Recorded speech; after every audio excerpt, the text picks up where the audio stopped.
அனைவருக்கும் வணக்கம். ஓம் நமச்சிவாயா. இன்னைக்கு நம்ம பார்க்க போற ஜாதகம் மரண பயத்தோட ஒருத்தர் எப்படி வாழ்க்கையை கடந்துட்டு இருக்காரு அப்படிங்கிறது தான். ஆனா உடல் எந்த விதத்திலையும் பாதிக்கப்படலை. எல்லா விதமான மெடிக்கல் செக்கப்பும் எடுத்துட்டாங்க. உடல் எந்த விதமான பிரச்சனையும் இல்லை. ஆனால் ஏதாவது நம்மளுக்கு புற்றுநோய் வந்துருமோ, ஏதாவது ஆயிருமோ, நம்மளுக்கு உயிர் போயிருமோ அப்படிங்கிற மரண பயம், உயிர் பயத்தை கிரகங்கள் எப்படி கொடுக்குது, எந்த மாதிரி அமைப்பில் கொடுக்குதுங்கிறத பார்த்துரும்.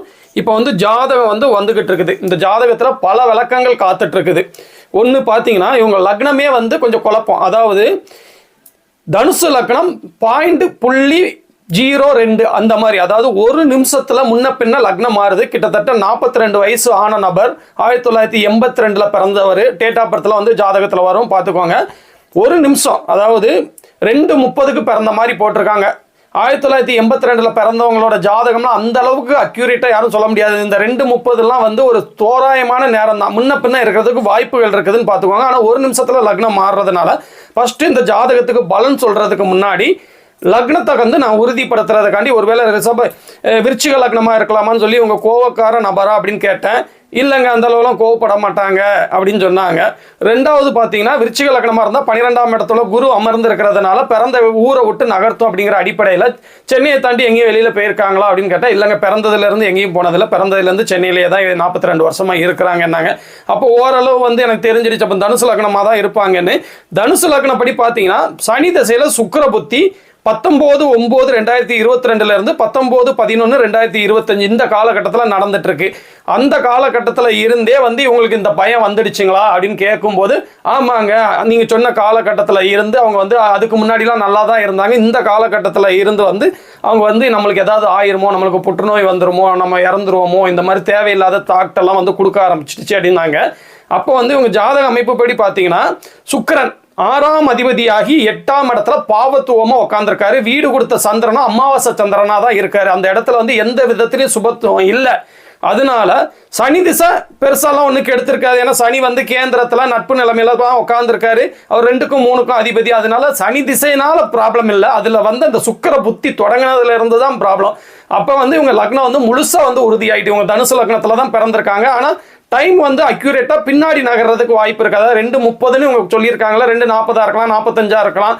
அதனால அந்த பீரியடுகள் மாறுறதுக்கு வாய்ப்பு இருக்கும். ஆனால் லக்னம் மாறுறதுக்கு வாய்ப்பு இல்லை. இந்த இவங்களுக்கு நான் சொன்னது என்னன்னா, இது பயம் இருக்கதாங்க செய்யும். ஆனால் 8ஆம் இடத்துல சுக்கிரன் உட்கார்ந்து இருக்கிறதும், 8ஆம் அதிபதி அமாவாசை சந்திரனாவே இருந்தாலும் குருவுடைய பார்வையில் இருக்கிறதும், லக்னாதிபதி பெரிய பாதிப்புகளை சந்திக்காம இருக்கிறதுனாலே அப்படிலாம் அவ்வளோ சீக்கிரம் ஆயுள் 42 வயசு ஆகுது. ஆயுள் பங்கம்லாம் இல்லைங்க. இந்த மாதிரி மரண பயத்தோடய அவங்கள வச்சிருக்கோம். இவங்களுக்கு எந்த விதமான நோய்களும் இல்லைங்களே அப்படின்னு சொல்லும்போது அவங்க சொன்னாங்க, ஆமாங்க, நான் மெடிக்கல்லாம் செக்அப் பண்ணும்போது உடல் ரீதியாக எந்த பாதிப்பும் இல்லைங்கிறத கன்ஃபார்ம் பண்ணிட்டாங்க அப்படின்னாங்க.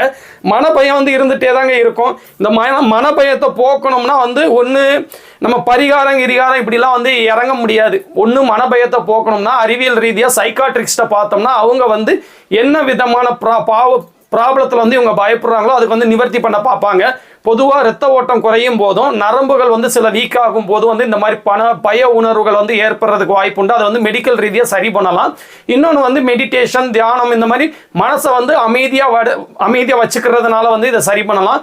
மனசை பிஸியாக தான் வச்சுக்கிடணும். வேற விதத்தில் இப்போ சும்மாவே இருந்தால் தான் இந்த லோன்லினஸ்ன்னு சொல்லக்கூடிய இந்த மாதிரி விஷயங்கள்லாம் நம்ம கவனம் போகும். மனசை பிஸியாக வச்சுக்கிறது, உடம்பை பிஸியாக வச்சுக்கிறதுனா வேற இதை யோசிக்க டைம் இல்லாத அளவுக்கு நம்ம பிஸியாக இருந்துக்கிடணும். அப்படி இல்லைன்னா கோயில் குளம், அதாவது கோயிலுக்கு போயிட்டு அவங்களுக்கு பிடிச்ச தெய்வத்தை பார்த்துட்டு நல்லா வேண்டிட்டு கோயிலில் கொஞ்சம் டைம் ஸ்பெண்ட் பண்ணணும். இதெல்லாம் எதுக்குன்னா நம்மளோட மைண்டை டைவர்ட் பண்ணுறதுக்கு. இந்த மாதிரி விஷயங்கள்ல பண்ணுங்க, கண்டிப்பாக நல்லா இருக்கும். இந்த மரண பயத்தை போக்குறதுக்கு தேய்பிரை அஷ்டமியில் வர்ற பைரவருக்கு மிளகு சிவப்பு துணியில கட்டி, சிவப்பு துணியில் மிளகை கட்டி நல்லெண்ணெய் தீபம் ஏற்றுங்க, கண்டிப்பாக சரியாயிரும் அப்படின்னு சொன்னேன். பயப்படாமல் இருக்க சொல்லுங்க. ஒரு சைக்காட்ரிஸ்ட்டை கொண்டு போய் காட்டுங்க அப்படின்னு சொல்லி நான் அனுப்பி வச்ச ஜாதகம். தசாபுத்தி அமைப்புகள் மனிதனோட வாழ்க்கையை எப்படிலாம் ப்ளே பண்ணுது அப்படிங்கிறதுக்கு இது ஒரு நல்ல உதாரண ஜாதகம். இதே மாதிரி இன்னொரு நாள் ஒரு நல்ல ஜாதகத்தோட நான் உங்களை மீட் பண்ணுறேங்க. ஓம் நமச்சிவாயா.